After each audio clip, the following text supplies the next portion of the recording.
নমস্কাৰ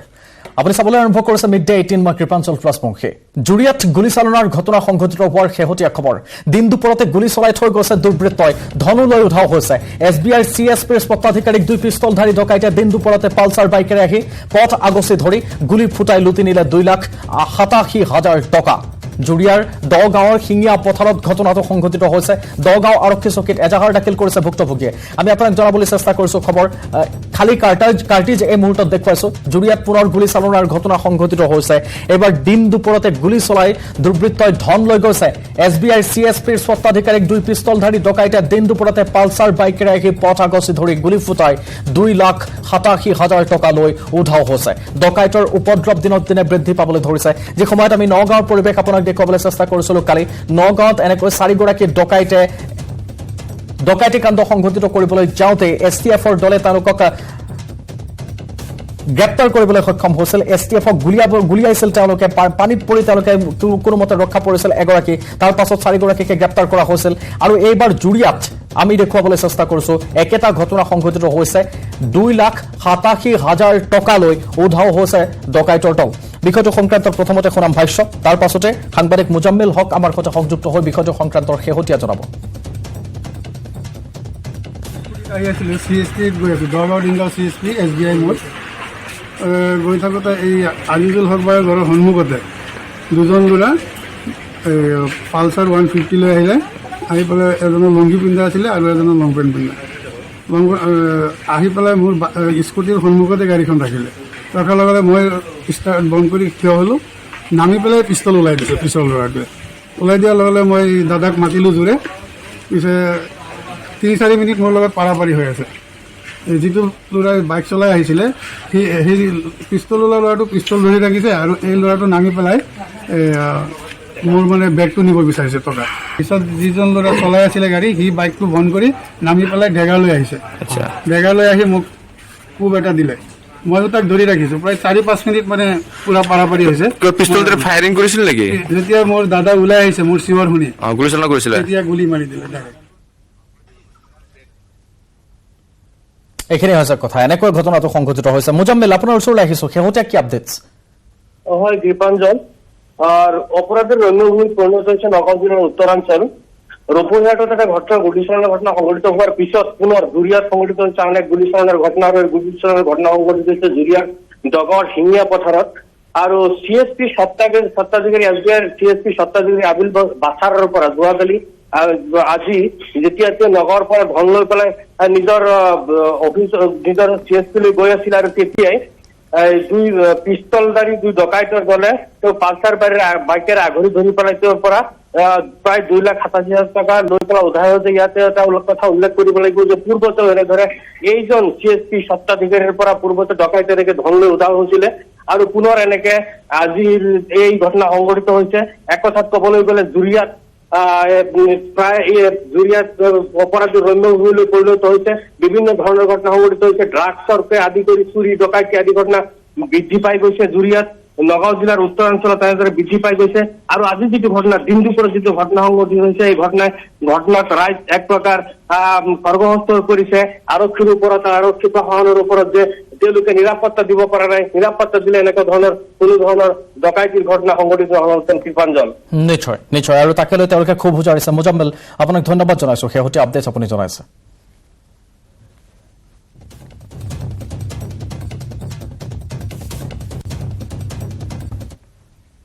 breaking news 21 জুলাইত উচ্চতম ন্যায়ালয়ত রাহুল গান্ধীৰ আবেদনৰ শুনানি গুজৰাট উচ্চ ন্যায়ালয়ৰ ৰায়ক প্ৰত্যাহ্বান জনাই কৰিছিল আবেদন মানহানি গোচৰত 2 বছৰৰ কাৰাদণ্ড বিহা হৈছে ৰাহুল গান্ধীক প্ৰধানমন্ত্ৰী মোদীৰ উপাধিক লৈ কৰিছিল অপমানসূচক মন্তব্য সুৰাটত সত্ৰ ন্যায়াধীশৰ আদালতে বিহিছিল 2 বছৰৰ কাৰাদণ্ড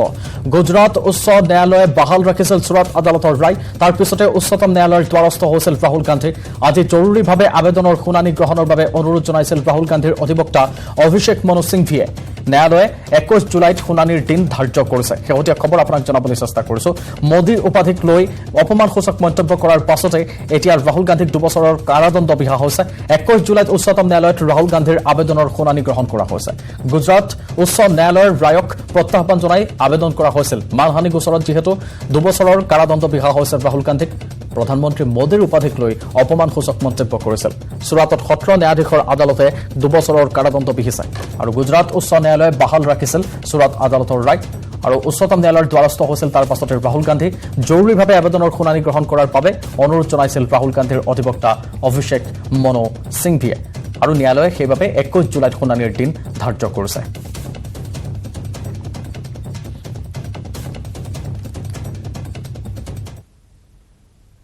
ECI to Assam. কাইলৈ 3 দিনীয়া ভ্ৰমণসূচীৰে অসমলৈ আহিব দেশৰ নিৰ্বাচন আয়োগ সমষ্টি পুনৰ নিৰ্ধাৰণৰ খচৰাক লৈ থকা উজৰ আপত্তিসমূহৰ শুনানি গ্ৰহণ কৰিব নিৰ্বাচন আয়োগে জিলা ভিত্তিক শুনানি গ্ৰহণৰ লগতে ৰাজনৈতিক দলৰো শুনানি তেওঁলোকে গ্ৰহণ কৰিব 19 জুলাইত শ্ৰীমন্ত শংকৰদেৱ কলাক্ষেত্ৰত 7খন জিলাৰ শুনানি গ্ৰহণ কৰিব নিৰ্বাচন আয়োগে 3 বজাৰ পৰা কোকৰাঝাৰ চিৰাং বাক্সা ওদালগুৰি কাৰ্বি আংলং পশ্চিম কাৰ্বি আংলং আৰু ডিমা হাছাও গ্ৰহণ কৰিব শুনানি দ্বিতীয় দিনা অৰ্থাৎ সিদিনা 20 জুলাই হ'ব বৃহস্পতিবাৰ 9:30 বজাৰ পৰা 12 বজালৈ ধুবুৰী গোৱালপাৰা দক্ষিণ খালমৰা বঙাইগাঁও বৰপেটা নলবাৰী কৰিমগঞ্জ হাইলাকান্দি কাছাৰৰ শুনানি গ্ৰহণ কৰিব 12 বজাৰ পৰা 2 বজালৈ পুনৰ কামৰূপ মহানগৰ নগাঁও শোণিতপুৰ মৰিগাঁও আৰু দৰঙৰ শুনানি গ্ৰহণ কৰিব একেটা দিনতে বিয়লি 3:30 পৰা শুনানি গ্ৰহণ কৰিব ৰাজনৈতিক দলৰ 3 দিনীয়া ভ্ৰমণসূচীৰে তেওঁলোক আহিছে যেটো অন্তিমটো দিন সেইদিনাখন দেশৰ নিৰ্বাচন আয়োগে ডিব্ৰুগড় তিনিচুকীয়া ধেমাজি লখিমপুৰ শিৱসাগৰ যোৰহাট চৰাইদেউ গোলাঘাট আৰু মাজুলীৰ শুনানি গ্ৰহণ কৰিব উল্লেখ কৰি থম 20 জুনত প্ৰকাশ পাইছিল অসমৰ সমষ্টিসমূহৰ পুনৰ নিৰ্ধাৰণৰ প্ৰস্তাৱিত খচৰা 11 জুলাই পৰ্যন্ত আছিল খচৰাক লৈ উজৰ আপত্তিৰ সময় এই সময়ছোৱাৰ ভিতৰত নিৰ্বাচন আয়োগে লাভ কৰিছিল প্ৰায় 500 পৰামৰ্শ উজৰ আৰু আপত্তি আৰু এইখিনি আপোনাক সবিস্তাৰ জনাবলৈ চেষ্টা কৰিছো যে 3 দিনীয়া ভ্ৰমণসূচীত তেওঁলোকে কেনেকৈ ভাগ কৰি লৈছে প্ৰথম দিনা কাক লগ কৰিব কোন কেখন জিলালৈ তেওঁলোকে যাব জিলাৰ প্ৰতিনিধিসকলৰ সৈতে কথা পাতিব তাৰ পাঁচ দিনাখন কোন কেখন জিলা তাৰ পাঁচ দিনাখন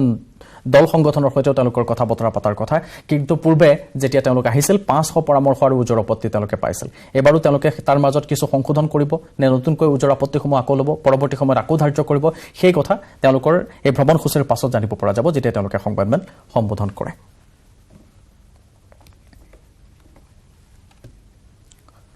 এগৰাকী যুৱতীক ধৰ্ষণৰ চেষ্টা কৰিছে 50 বছৰ ঊৰ্ধৰ এটা লম্পটে মহানগৰীৰ লাচিত নগৰত এই ঘটনাটো সংঘটিত হৈছে ঘৰত কোনো নথকাৰ সুযোগ লৈ যুৱতীগৰাকীক যৌন নিৰ্যাতন লাচিত নগৰৰ বিটি কলেজৰ সন্মুখতে এই ঘটনা চুবুৰীয়া লম্পট ভোলা পঞ্জিয়াক আটক কৰি উত্তম মধ্যম সোধাই গতাই দিছে আৰক্ষীক ঘটনা সন্দৰ্ভত পল্টন বজাৰ আৰক্ষীয়ে তদন্ত অব্যাহত ৰাখিছে আমি খবৰ জনাবলৈ চেষ্টা কৰিছো আকৌ লজ্জানত কৰা এটা খবৰ মহানগৰীৰ পৰা আহিছে এগৰাকী যুৱতীক ধৰ্ষণৰ চেষ্টা চলাইছিল 50 বছৰ ঊৰ্ধৰ এইটো লম্পটে কোনো নাছিল ঘৰখনত আৰু সেই সুযোগ গ্ৰহণ কৰি যুৱতীগৰাকীক যৌন নিৰ্যাতন চলোৱাৰ চেষ্টা কৰিছিল লাচিত নগৰৰ বিটি কলেজৰ সন্মুখত যিটো ঘটনা সংঘটিত হৈছে চুবুৰীয়াই এই ভোলা পাঞ্জিয়াক আটক কৰি উত্তম মধ্যম সোধাইছে আৰক্ষীক গতাই উঠিছে পল্টন বজাৰ আৰক্ষীয়ে তদন্ত অব্যাহত ৰাখিছে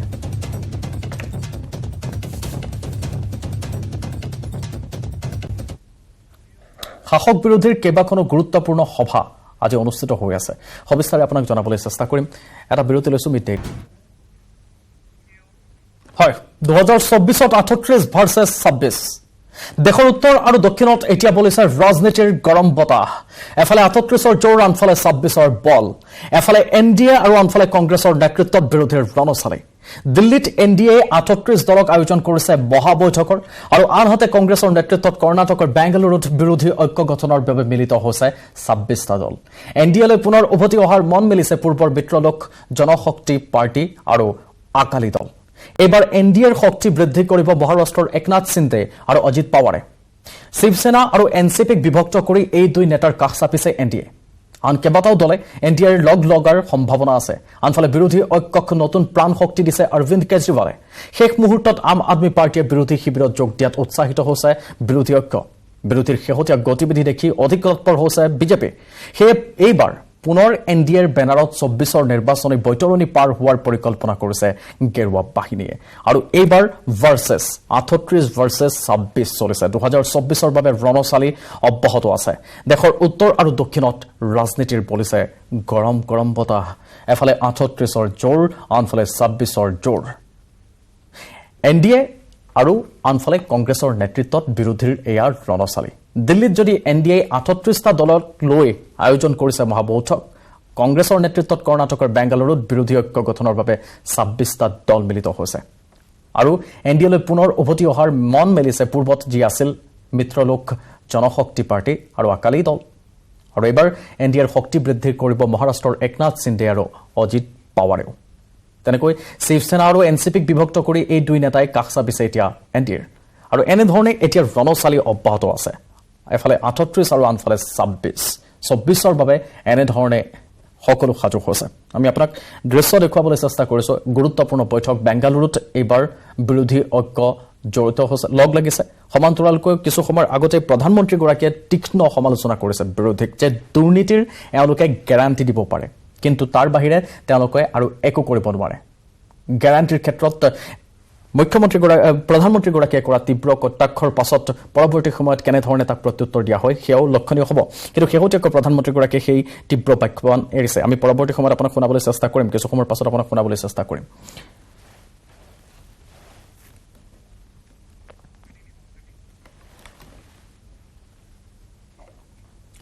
বিৰোধী ঐক্যৰ বৈঠকৰ উদ্দেশ্য কি আমি আপোনাক জনাবলৈ চেষ্টা কৰিম কিন্তু এই যে দৃশ্য আপোনাক দেখুৱাইছো সোনিয়া গান্ধী মমতা বেনাৰ্জী আপুনি দেখিবলৈ পাইছে এয়া হৈছে পোনপটীয়া সম্প্ৰচাৰ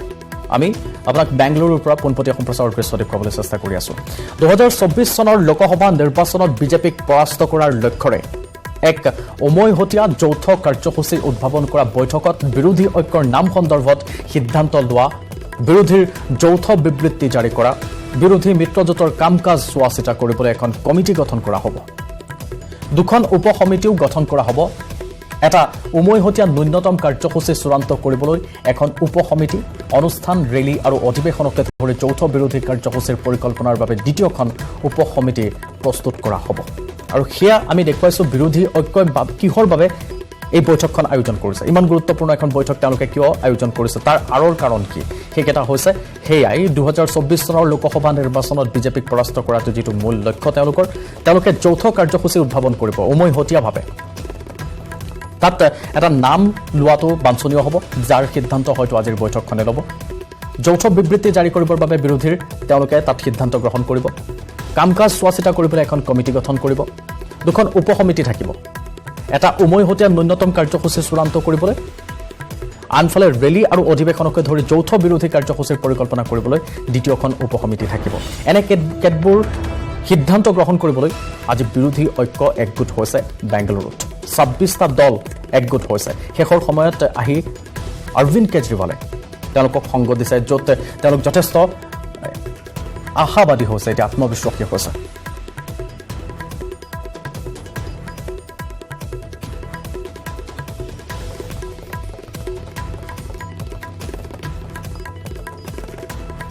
আৰু আমি যেহেতু জনাইছিলো আপোনাক আৰম্ভণিতে জনাবলৈ চেষ্টা কৰিছিলো যে প্ৰধানমন্ত্ৰীগৰাকীয়ে এই বিষয়টোক লৈ কি কৰিছে তেখেতৰ মন্তব্য কি বেংগালুৰুত যিখন বৈঠক হৈ আছে বিৰোধীৰ তাক প্ৰধানমন্ত্ৰীয়ে তীব্ৰ কটাক্ষ কৰিছে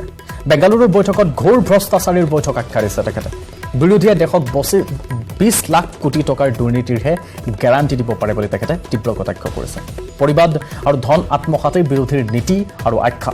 দিছে সেই ধৰণে ভাৰতৰ অৱনতিৰ কাৰণে জগৰীয়া কিছু লোকে আকৌ দোকান খুলিছে এওঁলোকৰ দোকানত দুটা বস্তুৰে গ্যাৰাণ্টি আছে এটা হৈছে জাতিবাদৰ ৰাজনীতি আনটো হৈছে অবাধ ভ্ৰষ্টাচাৰৰ সৈতে এওঁলোকৰ আত্মীয়তা আছে প্ৰেম আছে বেংগালুৰুত থকা সকলো পৰিবাৰবাদৰ ঘোৰ সমৰ্থক ফেমিলি ফাৰ্ষ্ট নেশ্যন নাথিং এওঁলোকৰ নীতি of the family by the family for the family এওঁলোকৰ নীতি পশ্চিমবংগৰ নিৰ্বাচনী হিংসাক লৈ বিৰোধী কেনেধৰণে তেখেতে সমালোচনা কৰিছে কংগ্ৰেছ আৰু বাওঁ দলে নিজৰ কৰ্মীকে সুৰক্ষাৰ দাবী কৰা নাই আমি শুনাম এইখিনি হৈছে সাৰাংশ তেওঁ কি কৈছিল আনকাত শুনাবলৈ চেষ্টা কৰিছো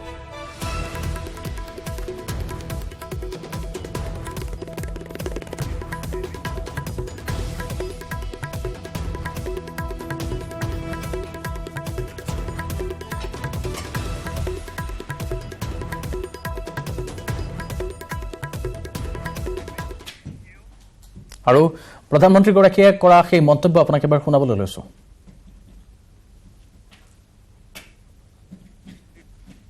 हमेशा भ्रष्टाचारी और परिवारवादी पार्टियों ने अन्याय किया आज देश के लोग 2024 चुनाव में फिर एक बार हमारी सरकार वापस लाने का मन बना चुके हैं निर्णय ले चुके हैं ऐसे में भारत की बदहाली के जिम्मेदार कुछ लोग अपनी दुकान खोलकर बैठ गए हैं। इन्हें देखकर मुझे एक कविता की कुछ पंक्तियां याद आती हैं। एक कवि महाशय ने अवधी में लिखा था, ये अवधी भाषा में लिखी गई कविता है। गायित कुछ है, हाल कुछ है, लेबिल कुछ है, माल कुछ है। 24 के लिए 26 होने वाले राजनीतिक दलों पर यह बड़ा फिट बैठता है। गायित कुछ है, हाल कुछ है, लेबिल कुछ है और माल कुछ है। यानी गाना कोई और गाया जा रहा है, जबकि सच्चाई कुछ और है। लेबल किसी और का लगाया गया है, जबकि प्रोडक्ट कुछ और ही है। इनकी दुकान की यही सच्चाई है। इनकी दुकान पर 2 चीजों की गारंटी मिलती है। एक तो ये अपनी दुकान पर जातिवाद का जहर बेचते हैं और दूसरा ये लोग असीमित भ्रष्टाचार करते हैं। आजकल ये लोग बेंगलुरु में जुटे हैं। एक जमाने में एक गाना बहुत मशहूर था, मुझे तो पूरा याद नहीं है लेकिन मुझे याद आ रहा है। एक चेहरे पर कई चेहरे लगा लेते हैं लोग। एक चेहरे पर कई चेहरे लगा लेते हैं लोग। आप देखिए ये लोग कितने चेहरे लगाकर बैठे हैं। जब ये लोग कैमरे के सामने एक फ्रेम में आ जाते हैं तो पहला विचार देश के सामने क्या आता है? पहला विचार देश के लोगों के मन में यही आता है, पूरा फ्रेम देख करके देशवासी यही बोल उठता है, लाखों करोड़ों रुपए का भ्रष्टाचार। इसलिए देश की जनता कह रही है कि ये तो कट्टर भ्रष्टाचारी सम्मेलन हो रहा है। कट्टर भ्रष्टाचारी सम्मेलन हो रहा है। ये लोग गा कुछ और रहे हैं, हाल कुछ और है, इन्होंने लेबल कुछ और लगाया हुआ है, माल कुछ और है। इनका प्रोडक्ट है 20 लाख करोड़ रुपए के घोटाले की गारंटी। 20 लाख करोड़ रुपए के घोटाले की गारंटी। साथियों, इस बैठक की एक और खास बात है। अगर कोई करोड़ों के घोटाले में जमानत पर है तो उसे बहुत सम्मान की नजर से देखा जाता है। अगर पूरा का पूरा परिवार ही जमानत पर है तो उसकी और ज्यादा खातिरदारी होती है। अगर किसी दल का कोई वर्तमान मंत्री भ्रष्टाचार के मामले में जेल जाता है तो उसे एक्स्ट्रा नंबर देकर स्पेशल इनवाइटी बुलाकर बुलाया जाता है। अगर कोई किसी समाज का अपमान करता है, अदालत से सजा पाता है तो उसकी बड़ी आवाभगत होती है। अगर कोई अदालत से करोड़ों के घोटाले में दोषी पाया गया है तो इस बैठक में शामिल होने की उसकी क्वालिफिकेशन और बढ़ जाती है। बल्कि ये लोग तो उससे मार्गदर्शन मांगते हैं। भ्रष्टाचार को लेकर इनमें बड़ी आत्मीयता है, बड़ा प्रेम है। इसलिए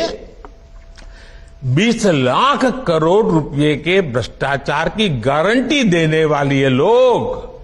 बड़े प्रेम से, बड़ी आत्मीयता से आपस में मिल रहे हैं। साथियों, भ्रष्टाचार की इस दुकान में जुटे हुए ये सभी परिवारवाद के कट्टर समर्थक हैं। न खाता न वही, जो परिवार कहे वही सही। लोकतंत्र के लिए कहा जाता है of the people, by the people, for the people. लेकिन इन परिवारवादियों का मंत्र है of the family, by the family, for the family. Family first, nation nothing. इन लोगों का मोटो है, इनकी यही प्रेरणा है। उन्हीं की बनती है ना, और मैं किसी दूसरे पक्ष को क्या बोलूं जो कि सप्लीमेंट्री के तौर पे आते हैं। कुछ समय ये, कुछ समय वो, कुछ समय ये, कुछ समय वो। मुख्यमंत्री ने तो बार बार दर बदलने का काम किया। जो एक कुर्सी स्थिर रही और उस कुर्सी पे कोई एक व्यक्ति स्थिर रहा, तो वो हमारे आज के मुख्यमंत्री आदरणीय नीतीश कुमार जी हैं। तो यकीनन मेरे सारे सवाल उन्हीं से ही बनेंगे।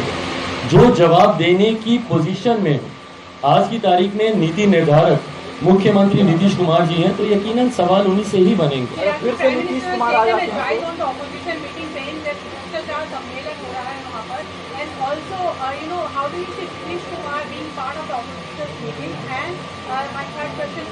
Please go one by one. I'll come to the third one because then it strips my mind. So yes, to begin with the Prime Minister's comment, I absolutely agree. Yes, it is. And it's needless to say, I mean, I'm not here with the statistics ki,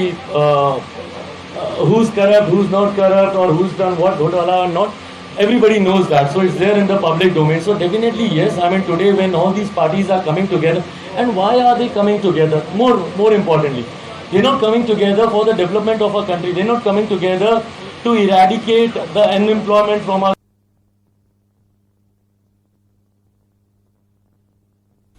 আৰু সেই পোনপটীয়া সম্প্ৰচাৰত আমি আপোনাক দেখুৱাবলৈ চেষ্টা কৰিলোঁ। প্ৰধানমন্ত্ৰীগৰাকীৰ ভাষ্য আপোনাক শুনাবলৈ চেষ্টা কৰিলোঁ। এনেধৰণে এতিয়া ২৪ৰ নিৰ্বাচনক লৈ সকলো সাজু হৈছে।